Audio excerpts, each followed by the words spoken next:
The yacht buzzed with celebration as President Trump stood proudly on the deck, surrounded by aides and close allies. His voice boomed across the expanse, hyping his latest trade deal to anyone who'd listen. "It's a fantastic deal, folks. The best. Nobody does trade better than me. Believe me," Trump said, gesturing wildly with his hands, his grin stretching from ear to ear. But amidst the applause, not everyone was on board. Captain Daniel Hayes, a former U.S. Navy officer and now the one steering the yacht, had heard enough. His face hardened, and his fists clenched. Without hesitation, he stepped forward, cutting through Trump's speech.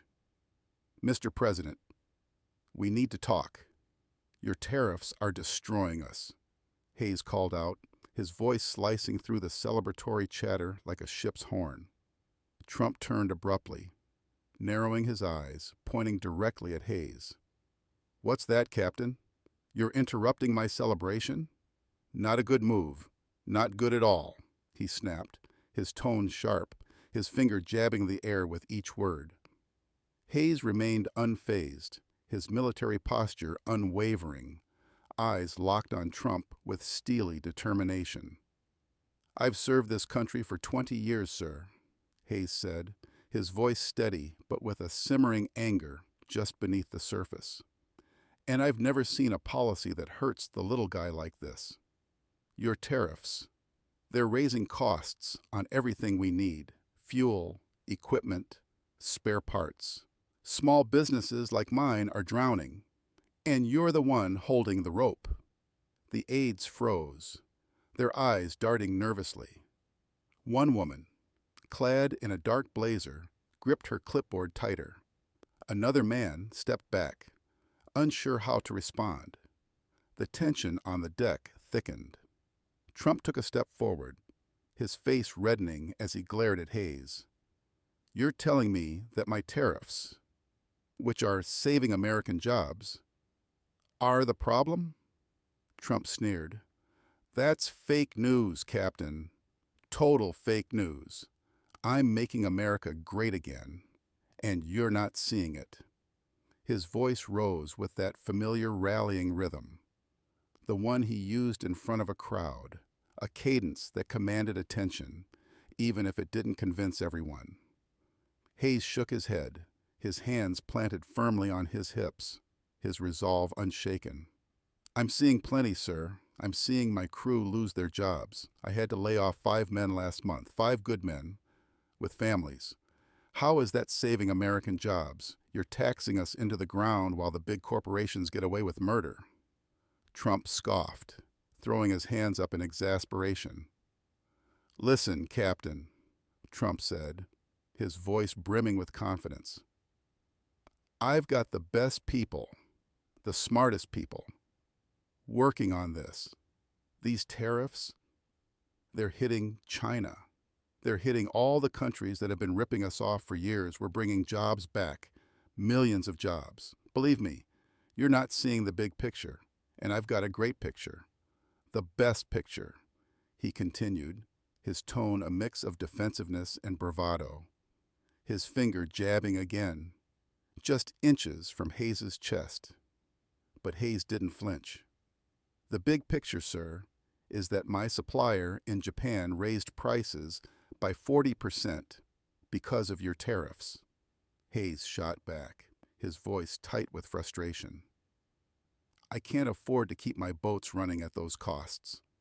My clients are jumping ship, literally, because I can't compete with the big companies who can swallow these losses.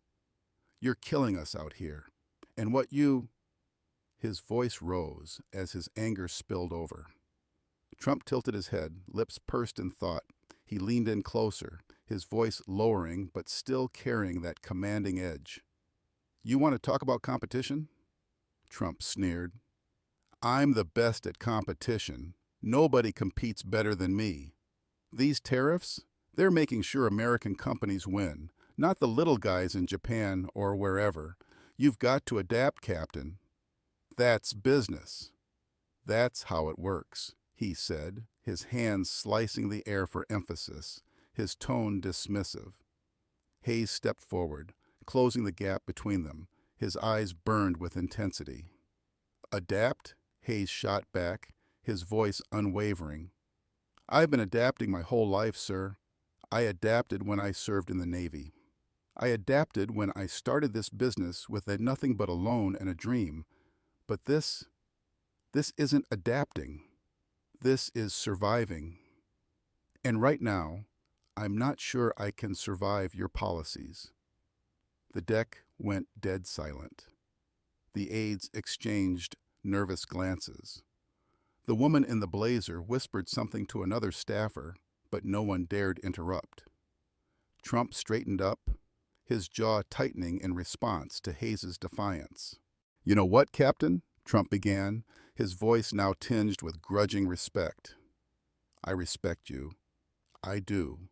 You've served. You're a patriot. I love patriots." He paused, then continued. "But you're wrong, so wrong. My tariffs are the best thing for this country. The best. You're not seeing it, but you will. You'll thank me later. Believe me," he added, his voice softer now, but still firm. His hand waved dismissively, as if the matter were already settled. Hayes shook his head slowly, his voice low but cutting. "I don't need to thank you, sir. I need to pay my crew. I need to keep my business afloat. And right now, your tariffs are the storm that's sinking me." Trump's face flushed, eyes narrowing in a cold stare. "A storm?" "I'll tell you about storms, Captain," he said, his voice hardening. "I've been through storms.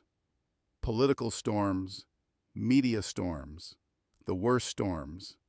And I always come out on top. Always. You think your little boat business is a storm? It's a puddle, okay? A puddle," he snapped, his hands flailing once more, his usual gesture when doubling down on an argument. Hayes crossed his arms, his voice steady but laced with defiance. "A puddle to you, maybe, but to me, it's my life. My crew's lives. You're sitting here on this yacht celebrating a deal that's crushing us. How can you call that a win for America?" Trump threw his hands up in exasperation, his voice rising with that familiar bravado. "Because it is a win, Captain. A huge win. I'm winning for America. I'm winning for the workers, the real workers, not the ones whining about a few extra bucks for fuel. You've got to think bigger, much bigger," he declared, his voice booming, his finger jabbing the air once again. Hayes didn't flinch. His tone remained calm, but firm. "I'm thinking about my men, sir. I'm thinking about the families who can't pay their bills because of your win. You say you're for the little guy, but all I see is the big guy getting bigger while we're left to sink." The woman in the blazer stepped forward, her voice low as she tried to intervene. "Mr. President, perhaps we should—" But Trump cut her off with a raised hand.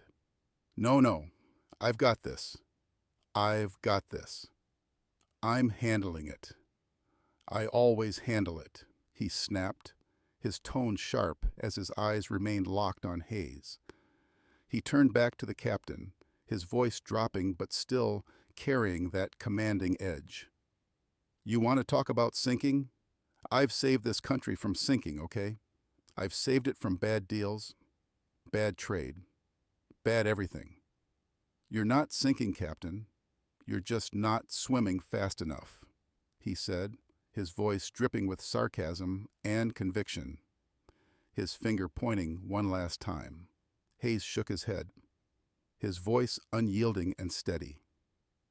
"I've been swimming my whole life, sir, but you've just tied an anchor to my legs.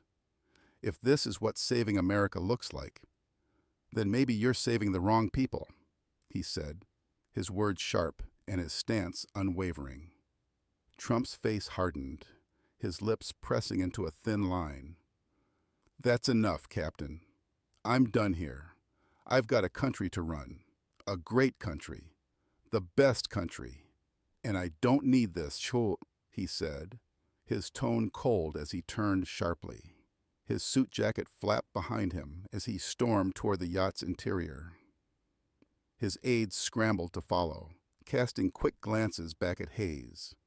The captain stood by the railing, his eyes fixed on the water. His expression was a mix of defiance and exhaustion as the city skyline loomed in the distance. The yacht sailed on, the tension on the deck lingering like an unspoken challenge. If this moment got you hooked, don't forget to subscribe for more, and let us know what you think in the comments below.